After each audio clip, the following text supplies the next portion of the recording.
welcome back sa aking channel. Ngayon nga ay magbibigay ako ng second reviews ko tungkol dito sa Abutin 3C3. So, ayan siya.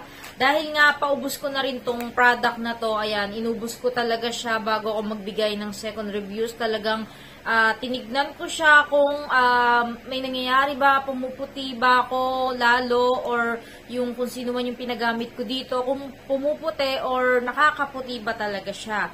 So, ayan guys. Magbibigay muna ako ng good feedback, reviews ko tungkol sa product na to. Okay guys, mabango to. Yung product na to, hindi malagkit, pas-absorbing, moisturizing, smooth din siya sa skin. Pinaka nagustuhan ko sa product na to ay ang pagiging moisturizing nito, yung texture nito na pag pinahid mo sa skin mo, nag-glow yung skin mo. Nawawala yung pagkatuyot ng skin mo. Katulad nito guys. Ayan. Ako tuyot yung skin ko. Dry yung skin ko. Ang pinaka nagustuhan ko dito sa product na to, kapag pinahid mo siya, ay mag-glow yung skin mo. So, ayan, magpapahid tayo, ha? So, ayan, nakikita nyo ba siya? Nakaka-glow siya kung dry skin ka, magbo-moisturizing to. Kung tuyot yung skin mo, ayan, smooth din siya, guys. Napaka-smooth niya, pas-absorbing din siya. Kung nakikita nyo naman, hindi to malagkit. Hindi siya malagkit sa balat. Talagang makakaano siya. Ayan o. Ang lakas siya makaglow sa skin.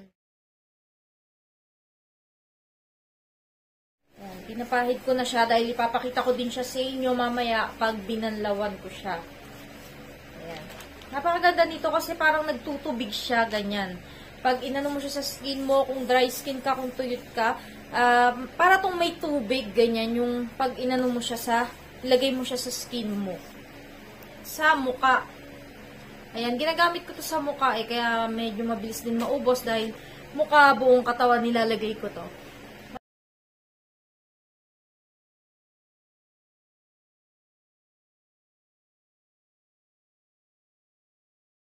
Nagustuhan ko sa product na to, napaka-moisturizing, malambot sa skin, tapos parang nga siyang, ayun, ang lakas siyang mag-glow.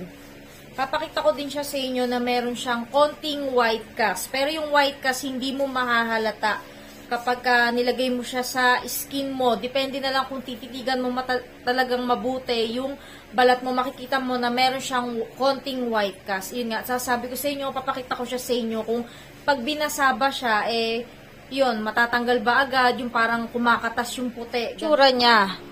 Kung makikita nyo naman, maganda yung texture niya guys, ayan.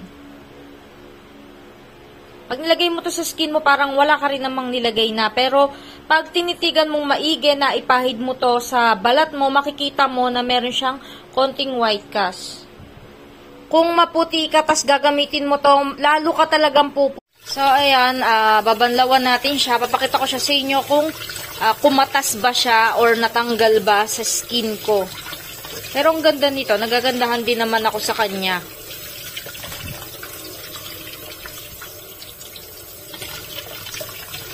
So, ito guys, hindi naman siya natanggal, mas nag-glow nga siya kapag nabasa siya. Ayan, hindi naman din siya yung, meron kasi na lotion na merong white cast, diba? Tapos ano siya, yung kumakatas, natatanggal. Ito, hindi naman siya.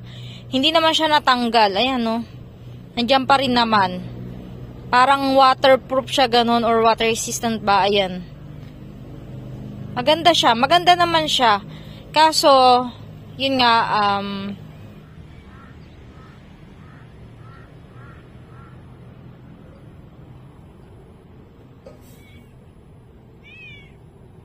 so, yun guys, kung maputi ka, sa aking opinion, tungkol sa product na to, ay bagay to sa mapuputi. Lalong-lalo ka talagang mag-glow, lalo ka talagang puputi. Dahil, meron tong konting white cast na hindi mahahalata sa skin mo. Dahil pag pinahid mo to sa skin mo, nagiging parang natural na nga lang to.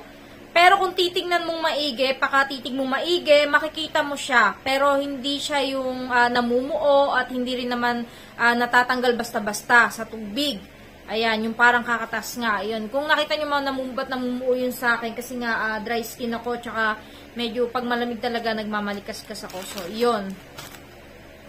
Tapos, kung maitim ka naman or brown yung skin mo, okay lang din naman na gamitin mo to. Pero medyo nga lang may kamahalan tong product na to. Kung kaya mo naman, kung may budget ka naman, go. Pero hindi rin naman basta-basta na bigla ka na lang puputi gaya ng pinakikita sa video na sobrang puti talaga. Tapos, eto nga, naubos ko na yung isang bote. Napansin ko na kapag nag-stop kang gamitin to, nagda-dark na uli yung skin mo, nawawala na yung pagka-glow, light ng skin mo. Kaya siguro kailangan mong ipagpatuloy yung paggamit nito, lalo na kung ikaw talaga ay hindi naman din white skin. Bawal ka pang maarawan, lalo na kung nag-work ka sa mainit, hindi effects. Kailangan yung klima mo ay nasa malamig at hindi ka naiinitan, di ba? Parang ang mahal-mahal nito, tapos kung nag-work ka naman sa mainit, masasayang yung pera. Katulad ng ibang products na nagsasabi na nakakaputi, guys, wala talagang mabilisang pagpapaputi. So, yun, kailangan mo ring magtiyaga na gamitin to kung gusto mo talagang makita. Pero hindi ka din agad talaga puputi na gaya ng nasa video na magiging gatas ka na parang pader na yung kulay mo, na parang wala ng dugo. Siguro kasi may white cast to, lalo na kung kayo maputi. Pero kung ang sabi ko nga, kung maitim ka guys, hindi ka rin basta puputi sa products na to. Hindi rin siya basta-basta nakakaputi. Kasi ginamit ko to sa tuhod ko na hindi kasi pantay din ang kulay ko na maitim.